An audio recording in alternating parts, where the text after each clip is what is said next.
Hello, everyone. Welcome back. This is Lan Jensen, who's I'm really honored to welcome an old friend, Neal, into our conference today.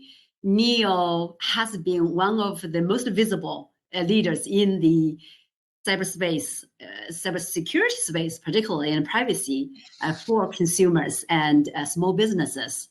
Um, and Neal, take it away. I know you have a lot of accolades that I cannot even name them all. You've been interviewed by many mainstream media, etc. So share with us what you have found in the recent years, please. Yeah, thanks, Lan. Thanks for inviting me. We've been doing this now for quite a while. It's been an interesting journey, and thanks for everything that you're doing and putting this together. It's one of the ones that I've actually been looking forward to. And so, my name is Neal O'Farrell. To those detectives out there, I am Irish. Had this accent all my life. Absolutely nothing I can do about it, and I'll readily admit I take advantage of it. So I don't know if the slides are up there because I was going to, let me see if I can pull down the slide. There we go. So I'll get to my bio in a second. I thought I might explain first what I'm going to talk about. And this is an idea that germinated only recently from talking to a bunch of universities. And I'll explain in a minute how I've been involved in security, working full-time in security for a little over 40 years. So I've seen a lot. I've come across a lot in that time. And only for half of it, we've had to deal with something like the internet and smartphones and email and Kardashians. So the first half was quite comfortable and calm. But in all those 40 years and all the different initiatives I've been involved in, I think this one has got me the most excited because if we can pull it off, we have a really good shot at addressing the greatest weakness and vulnerability and strength in all types of security and fraud and scams, and that's humans. And I know, a lot of you are probably tired of hearing about security awareness and that kind of stuff, but I still think it's an unsolved problem and there are solutions available if we only get a little bit more creative. So today I'm going to talk to you about a conversation that came up only recently where I think we really can raise the awareness of an entire community, residents, schools, business owners, have it led by the city. The city gets all the credit, and the city doesn't have to do any work or spend any money. So if that hasn't got your interest, I think I need to learn a new dance. So let me see if these slides work. Fingers crossed. There we go. So yeah, I've been in security, like I said, for 40 years. I've worked on encryption with the military. I've worked on the first, I went up against the NSA building secure phones. I was involved in the creation of the first generation of biometrics using voice verification and voice recognition, and that was back in 1992, 1993. I worked for one of the first firewall companies. So I've been a lover of technology, but I kind of cut my teeth in security in the intelligence community. And one of the lessons that I learned early on was the greatest vulnerability is people. And that hasn't changed in 40 years. In fact, it's become more relevant even today because of social engineering attacks targeted at people. I've spoken over the years with numerous cyber crooks, identity thefts, identity thieves, scammers, and they all say the same thing. Give me a vulnerable human any day. And the way this planet is growing, we're giving them plenty. So even if you're a little bit tired of hearing about security awareness and security education and vigilance, the most powerful security of technology of them all is wedged right between our ears. It's not going anywhere. And as a neuroscientists will tell you, it's underutilized in so many ways. And I think that's true in cybersecurity and fraud prevention as well. So let me remind you just a few of the statistics. I'm sure you've heard some of them before, but I think it bears reminding because it reminds us that things are getting worse and not better, and we still have a lot of work to do. You've probably seen the statistics that the global cost of cybercrime is nearing $1 trillion every month. I think by 2025, it's estimated to cost between 10 and 12 trillion dollars every year, about $1 trillion monthly. On the lower end of the scale, seniors are still being scammed out of about $3 billion every year. And, as head of the Identity Theft Council for more than a decade, we worked with lots of these victims, and it's one of the most devastating of crimes because the money is the least of the problems. I mean, senior and elder fraud shortens lives. It is such an emotional and psychological impact on the victims. It's incredibly cruel, and it quite often ruins what are supposed to be the last good years of their lives. I've seen victims in the Bay Area, for example, lose $1 million, all they had left, through social engineering scams. It truly is heartbreaking. I mentioned I was head of the Identity Theft Council. I was head of the council for more than a decade. I've been fighting identity theft for more than 20 years, and it's very closely related to cybercrime. We know that the majority of data breaches, which are caused by cyber criminals, the majority of them are still focusing on financial fraud, which is primarily identity theft. Last year, I think we saw the highest number of victims of identity theft in history, more than 40 million. So we're still losing. And I used to use this statistic more than 10 years ago, that we're seeing, 1 million new victims every 30 days. Well, we're still seeing close now to 2 million every 30 days. So although we don't hear about it so much in the media because it's kind of an old story, it's still real. It's still happening every month. We're also seeing, sadly, a growing connection between cybercrime and human trafficking. Interpol put out a bulletin a couple of years ago announcing that the Kremlin had given the green light to Russian organized crime in Europe to focus on identity theft, data breaches, and human trafficking as a way to generate black money for the Kremlin. And I don't know if any of you have recently read the stories about something called pig butchering. And again, in the 40 years that I've been doing this, I've come across a lot of tragic stories. I've come across a lot of evil people, but this really takes the biscuit. And it's a term used by Chinese criminal gangs who are working primarily in Cambodia, in Myanmar, in Laos, and using essentially human slaves. People who are lured to those countries with fake job offers, and then being enlisted against their will and committing these scams and attacks. So whenever you get a scam that's maybe a Zelle fraud or a romance scam or a tech support scam, where we used to think that a lot of these were coming from India call centers, increasingly they are coming from these criminal warehouses in these countries, organized by and run by very, very cruel people. And the term pig butchering comes from the idea that, you don't butcher the pig till it's fattened.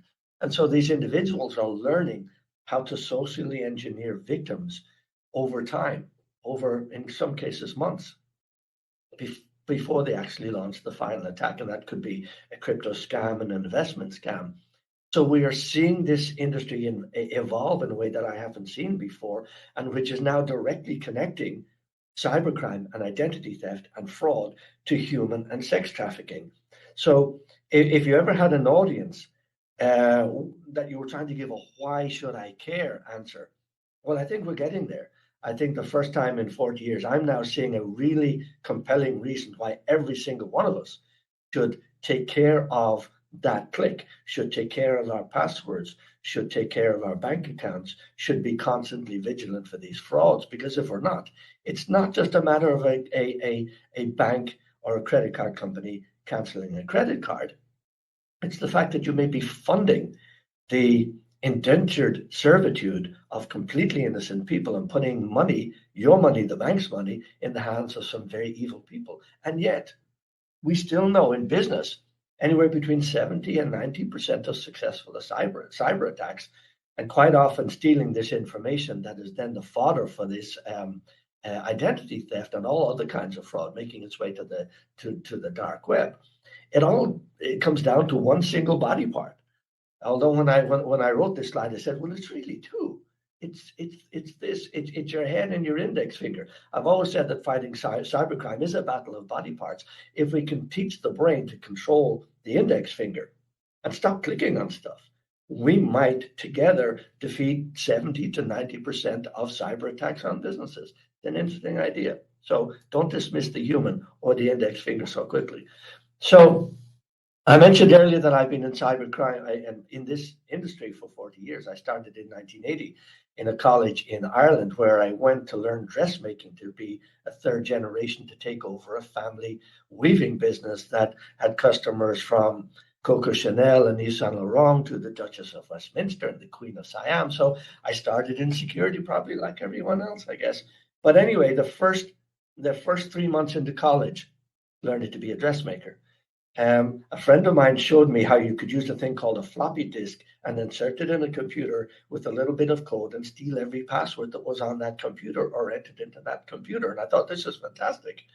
Um, if these computer things ever actually take off, someone's going to need to protect computers and the world from people like my friend. So that's how I first started to get interested in cybersecurity. Like I say, I've worked for government, the intelligence community, the banking community, for-profit, non-profit, small business. I spent 20 years focusing on user and consumer education. I moved to San Francisco in 2000 to work for a startup, and the general side of me came out. I was tired of working with the intelligence community and the military and government and banking and encryption was also cold and seemed so pointless. And I really started to fall in love with humans and focusing on a user and consumer employee education. And in 2002, I launched the first city-led community security awareness project. It was in Walnut Creek in California. I started with one day. We turned a one-day tech fair into a cybersecurity day. It was incredibly successful. We had world-class hackers showed up. And the city fell in love with it. So they spent the next year focusing on cybersecurity awareness. Everyone in the city was touched with security awareness. We taught at the schools. I taught the entire city council, the mayor, the police department, the police chief about identity theft. I think the first time any city in the world had taught the entire leadership of the city about identity theft. We had Tuesday cyber briefings, every Tuesday morning at the Chamber of Commerce. And the place was packed with small business owners learning about cybersecurity. Fast forward 20 years, things are so much worse. People know so much more about them. And I kind of think it's time to breathe some life back into what we did in Walnut Creek 20 years ago. So fast forward 20 years, and at the beginning of this year, I started switching my focus to universities. I got talking to some universities, and they were lamenting how awful security awareness training was for universities. There were specifically generic corporate courses that they were trying to shove into universities. And universities, it turns out, are like small cities. They have similar populations, all kinds of ages, backgrounds, races, and ethnicities, skill levels. There are people who have been at the university for 40 or 50 years. There are people who are coming in for the first time. So they asked me to develop a security awareness that was more fitting, more workable for a university environment, meaning not long, boring courses, but really short, engaging videos, stuff that would work for everyone and that would be relevant and meaning and engaging for everyone, and not something that you dreaded. Something that could be customized and branded for the university. So it felt native. It didn't feel like the university was saying, well, click on this link and go to this external course. It was, we did this just for you because this is important. So we want you to take it seriously.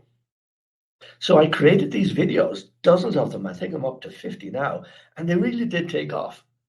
So we've got universities calling me and saying, for the first time, faculty who were always complaining to the union that they didn't want to sit through this annual compliance training again, were saying, I want to see another video. I saw something on Zelle fraud and my grandma fell victim to Zelle fraud. I need another video on that. Or he mentioned a credit freeze. I've heard about a credit freeze. Is it really as safe as so I was able to blend in stories like this, workplace security, personal security, and all that kind of stuff, and it really began to take off. So what's that got to do with cities? Well, I'm so close to getting there. So I mentioned that I kind of, I've always straddled the for-profit and the non-profit. If I didn't, I'm saying it now. And I think the older I got, the longer I was doing this, and the more jaded and cynical I became. what I was doing had to have a mission beyond a career. So with this, so for example, I served as head of the Identity Theft Council for more than a decade, unpaid. And it was just a way to use my skills. I trained hundreds of police departments, worked with the Secret Service, the FBI, the Federal Trade Commission, and it really brought the mission into the work that I was doing. So with the security awareness training for universities, I said, listen, university, if you have a local high school district that you think needs security awareness training, I'll develop a high school version and you can donate to them free of charge. So they said, that's wonderful. So we only started doing this a month ago. We already have, I think, 3 schools are getting ready to get their free training. But then I had this one particular university who said, we don't have any contacts at the local school district, but I have a contact at the city and I'll ask them for an introduction. They introduced it to the city and the city said, we want it. Forget the schools. Although they didn't really mean that, but we would like this training. So here was a city, a relatively small city in the Midwest, that was going through the cyber insurance discussion. They were told, although they kind of already knew, that they had to have robust employee security awareness training in place. And they didn't have any. And now they were starting on the RFP project to go out and find vendors. They didn't know where to start. They were all lost up in it. And suddenly they had this offer of free security training from their local university. So the conversation went on to where they said, okay, if you give us the training free so that we can use it to train our employees, so they get the same benefits as the universities, we will then make that available free of charge and push it to our residents, to our small business community, to our schools, so that we become the gatekeeper of security education in our community. So not only are we getting security awareness free, and it's always on, always available, engaging stuff that they like, hopefully. Not going to cost us a dime. We don't have to find budget for security awareness training. It is customized and branded for our city, so it feels like ours. And if we push it out into our city, they're more likely to believe it because it's coming from us. I mean, whoever thought of cybersecurity awareness as a municipal service? But I think we might be there, or certainly getting close to that. So I now have another 2 or 3 cities who are now going through the process of presenting it to their city councils, that the idea that they would make all this free content available to their city, and all they're trying to do is raise the level of security and comfort and engagement around cybercrime, fraud, identity theft, scams, Zelle, elder fraud, robocalls, all roped into one. And I think personally, if it takes off, I think it'll make the city look like heroes. I think it might deflect a lot of attention from law enforcement, because so many of these victims, the first port of call is the police department. And the police department says, we can't investigate it. This probably happened 5,000 miles away in a jurisdiction in an area where we have no jurisdiction. No one's going to investigate, because apparently the FBI will only investigate if it's 10 million that you lost. Did you lose 10 million? I don't think so. So the more I started to pull this thread, the more I began to realize that it really could have so many benefits for a city and for the way a city feels about itself. If only a city would say yes. And having worked with cities in the past, I know that they're challenged. They're challenged with being pulled in a lot of different directions, and they're very wary of free gifts from outsiders. So maybe at the end of this presentation, they won't be so wary. So here's the idea. So I have all these videos. So I have 50 of them right now. Most of them are 60 to 90 seconds. Some are 5 to 6 minutes, but people actually enjoy those particular topics. So I thought, if I give all the videos to the city, branded with the city's logo, so it feels like it belongs to the city, and even hosted by us. So for example, the first city I spoke to said, okay, that's great, but where do we put them? And who puts them there? And I said, well, you host them on YouTube. Well, we don't have a YouTube channel. How do you do that? So I thought, okay, so I'll create a web page on my website. So I have a website called ThinkSecurityFirst.today. So the website itself is a statement, Think Security First Today, and then /your city. So that will be the landing page for your city. And it would have a message from the mayor and the city council or the city manager, explain what the videos are, have a sample video, and then a link to my page with all the videos. All the city has to do is share the link, nothing else. not upload anything, not manage anything, not update anything. So now the city has free security awareness for its employees, which hopefully will improve security if they remember it and pay attention. It will save the city an awful lot of money. Security awareness education is getting more and more expensive. It can be customized for the city, which I do free of charge anyway. And when I say customized, I mean a bunch of the videos will be focused on the challenges that city employees would face, which are different to university employees, which are different to financial services employees. So the first videos that employees will see, it'll feel like, oh, this is for a city. They're talking my language. They live in my environment. They know my environment. So again, it improves engagement, retention, motivation out the other end.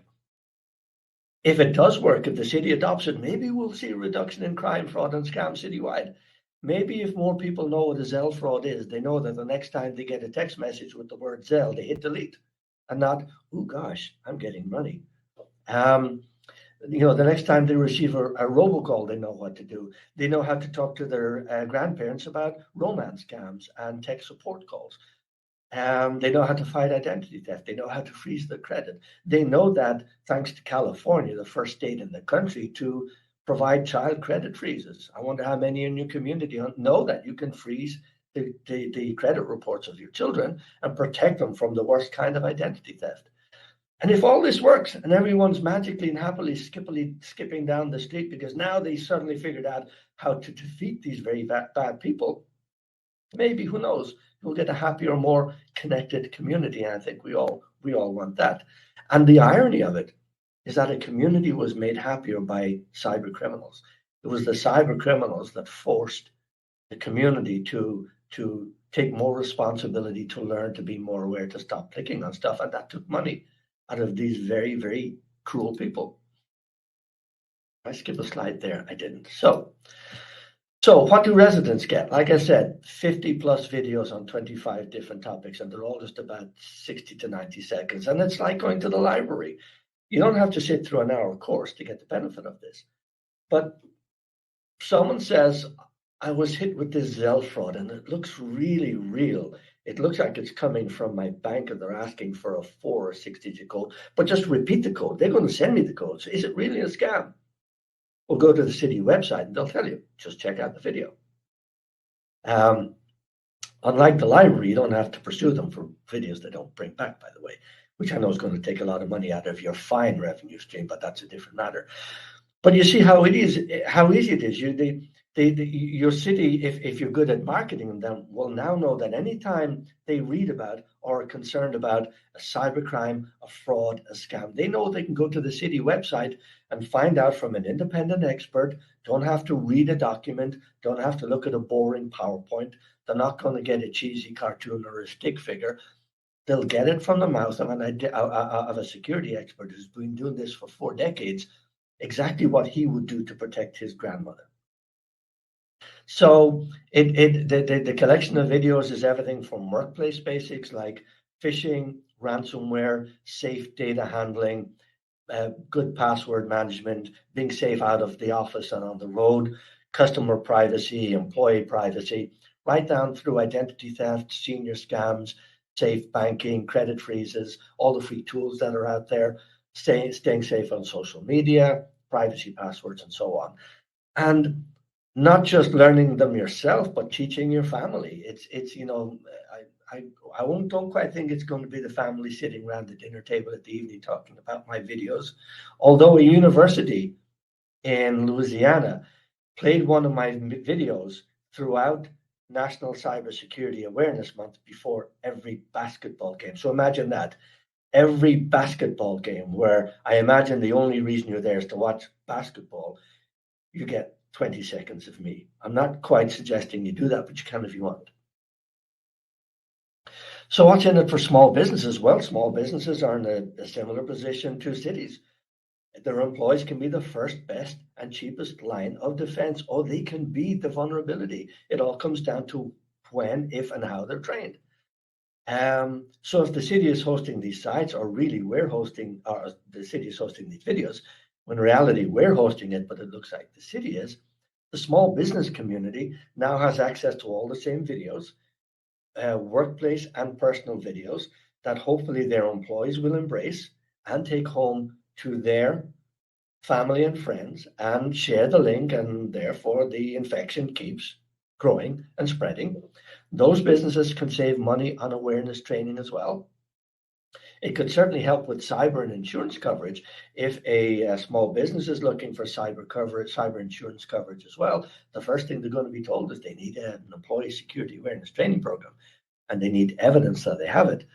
And we're now seeing that even if you're not looking for cyber insurance, if you're looking for any kind of insurance coverage, they'll quite often ask that you have cyber security protections or cyber protections in place.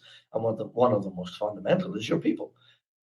So it could really help reduce the risk vulnerability for small businesses, at the same time saving them a lot of money and also making them fall in love with the city just a little bit more.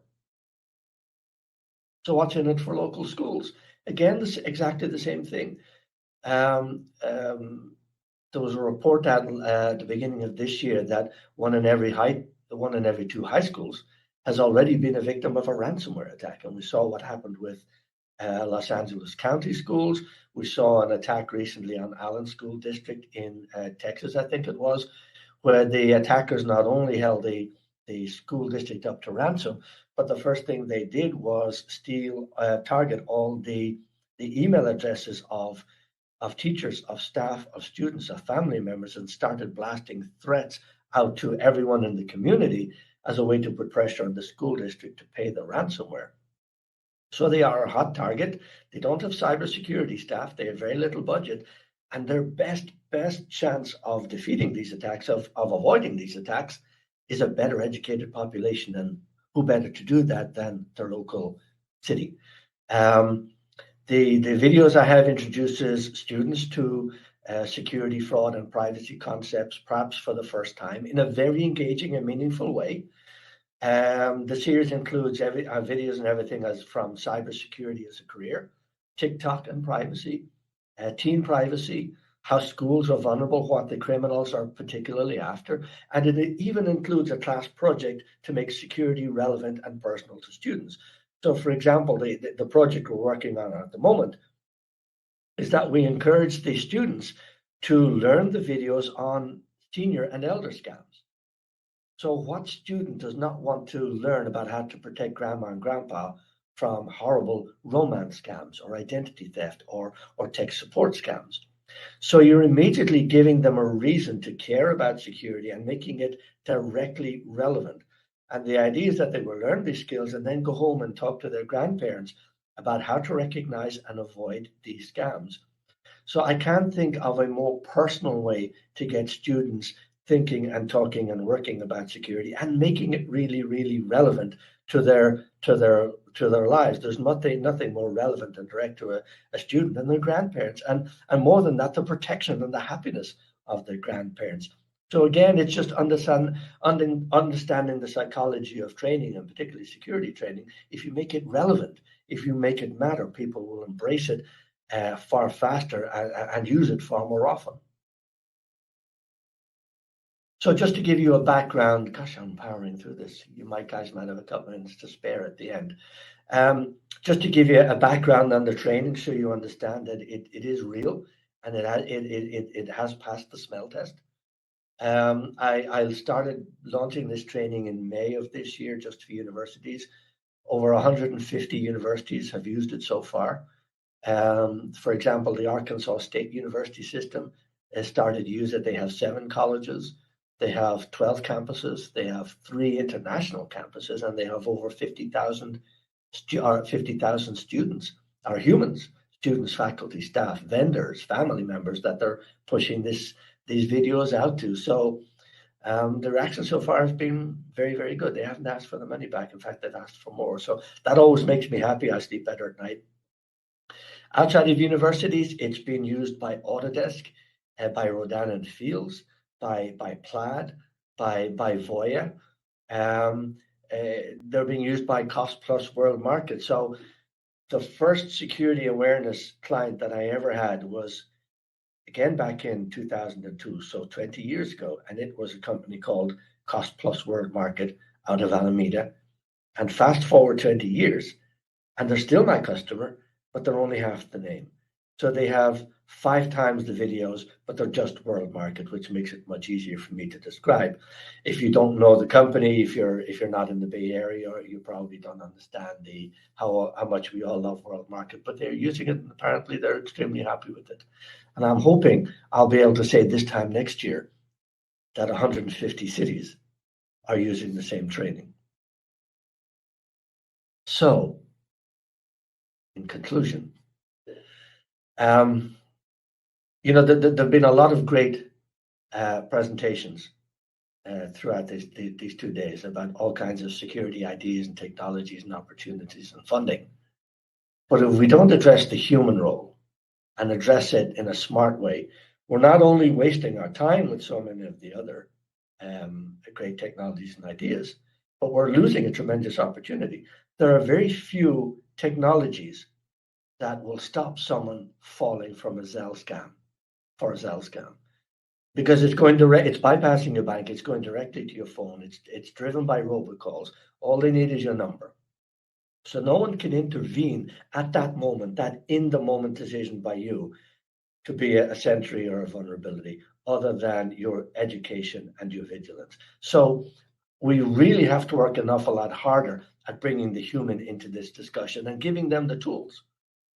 And I hate to say that, because we're not really giving them the tools, because they already have them. Remember the 2 body parts that we talked about? We just need to teach them to turn them on.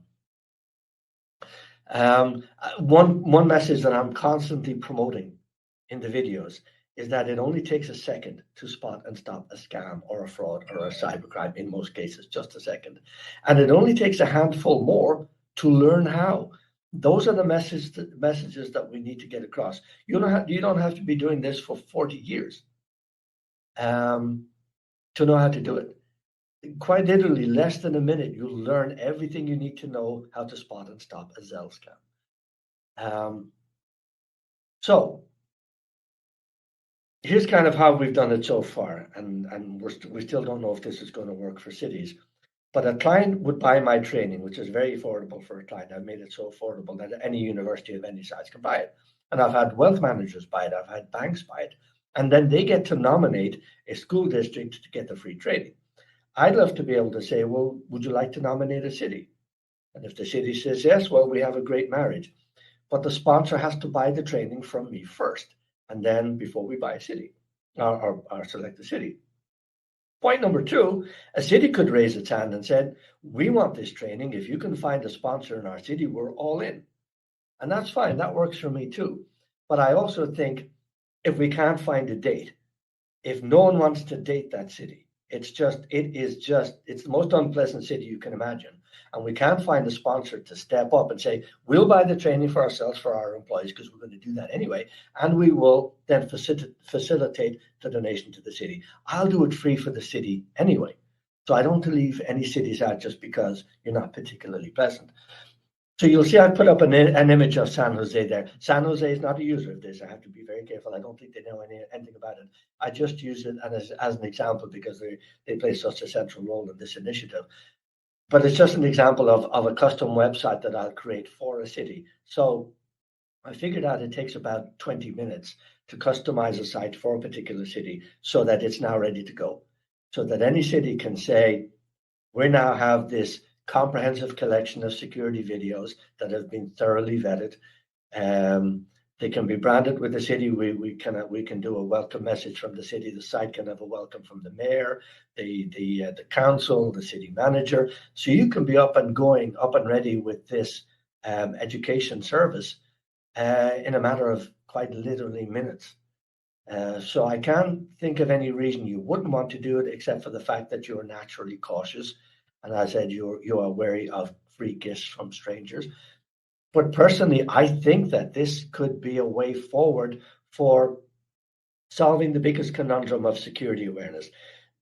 I've always talked about 3 parts to building security awareness in anyone about anything: the right message, the right messenger, and lots of repetition. We have the right message in the videos. I think the cities can be the right messenger. I can't go to every city in this country, every town and village, ringing my bell and pulling my soapbox behind me. We need the reach and the voice and the prestige of the city to say, hey, we got it. We're doing this. We're the access point. And then repetition, that's entirely up to the city, how much you want to promote this. But think about this. The next time there is a major media headline about a new scam, a new fraud, a new data breach, a new twist, a new cybercrime, the city can push out to its social media, hey, we have a video for that. We have this new video on robocalls. We have this new video on elder scams, on romance scams. What a great communications tool for the city to have at no cost to the city. I'm seeing a message from Lan calling me absolutely wonderful, the best Irishman that she's ever known. Yeah, I told that before, and I appreciate that. But can a community org partner with us and white label your training? Absolutely. And so this is the hybrid. I still need to make money to fund this and keep being in business. I charge so little because I don't want to be the next IPO in security. I just want to make sure that I don't have to rely on other funds to be able to do this forever. But so if we don't have funding and you want it, I'll do it. The video is already there. They're costing me nothing more to do it. They're costing me nothing more to host. So if you're not a city, if you're not a sponsor, if you're a nonprofit, if you're any organization that wants access to these videos and you don't have funding, I'll be happy to provide access to them. I nearly talked out the clock, 2 minutes. I could sing a song, but I'm not going to because I think I'm doing reasonably well so far. Are there any other questions? Is there anybody got any curiosities they want satisfied today, or did you just want to hear me talk in an Irish accent? This is actually not a real Irish accent. This is what they call a West Brit accent, which is Irish East Coast. So if you've ever seen The Quiet Man, you know what an Irish accent sounds like. When I'm at home, I sound a lot different. Okay, so it looks like there are no questions, which has broken my heart, but I'm sure you will have afterwards. Thank you all for coming and listening to me. Thank you, Lan, for organizing it.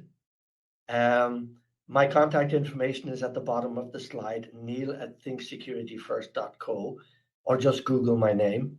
Lan also has all my information, but neal@thinksecurityfirst.co. That will get to me. And I'm based in the Midwest. I used to live in California, in the Bay Area, in San Ramon. I miss it terribly, especially the weather. But I work globally. That's the beauty of videos and internet. So if you're a city, I'd love you to take part in this experiment. If you like it, talk to me. If you've got any questions, ask me. I really would like to get half a dozen or a dozen cities trying this. Going through the process, looking at the videos, looking at the message and the idea behind it. It only takes a first few to have the courage to go over that battlement. Trust me, there's no one firing at you the other side. But please contact me, reach out, or if you know of a city, make the introduction. It really is, I think it'll save the city money, it'll make the city look good, but we need the reach into the community to get these very, very simple messages that a few seconds of your time, 1 second of vigilance can avoid so much pain.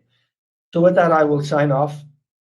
Please follow up with me any way that you like. Follow up through Lan, through my email address. Do you have a sense of what percentage of community members will utilize the videos? I don't. It really comes down to, so the question was what percentage or what number of members of community are using videos? We don't know because we haven't rolled them out to a city yet. But if you think about it, every single member of a community is affected by these. I don't think there's a single person in the community who doesn't know someone who's been a victim of identity theft. I don't think there's anyone who hasn't heard of self-fraud. So there's certainly the curiosity and awareness that there are problems there.